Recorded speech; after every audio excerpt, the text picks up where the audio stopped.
अरे index fund में क्यों इन्वेस्ट नहीं किया, ऐसा बोलने वाले बहुत से लोग होते हैं। बट आपको पता है इंडेक्स फंड होता क्या है और वो काम कैसे करता है? चलिए आज की इस वीडियो में मैं आपको बताता हूँ। सिंपल लैंग्वेज में बोलूँ तो index fund is replica of Indian indices, for example Sensex और निफ्टी 50। इंडेक्स फंड वही 50 बड़ी कंपनीज में इन्वेस्ट करेगा जो निफ्टी 50 में लिस्टेड है। यानी कि कोई दूसरी बड़ी कंपनी अपने पोर्टफोलियो में ऐड करने के लिए रिसर्च करने की मेहनत भी नहीं करेगा, इसलिए उसे पैसिव फंड भी कहा जाता है।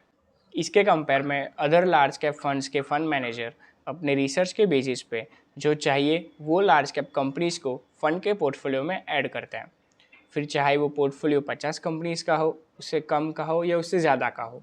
यानी कि large cap funds actively manage होते हैं और इसलिए लार्ज कैप फंड्स के रिटर्न्स इंडेक्स फंड से कहीं ज़्यादा होते हैं। इंडेक्स फंड में वही 50 कंपनीज में इन्वेस्ट होता है, लार्ज कैप फंड्स में कोई भी कंपनीज में इन्वेस्ट कर सकते हैं जो फ्यूचर में अच्छा रिटर्न्स बना के देगी। एक लाइव एग्जांपल ही देख लेते हैं। आईसीआईसीआई प्रूडेंशियल के निफ्टी 50 इंडेक्स फंड ने पिछले 3 साल में 12.92% CAGR का ही रिटर्न दिया है, जबकि आईसीआईसीआई प्रूडेंशियल के वही लार्ज कैप फंड्स ने जो कि एक्टिवली मैनेज है उसने पिछले 3 साल में 17.52% CAGR का रिटर्न्स बना के दिया है।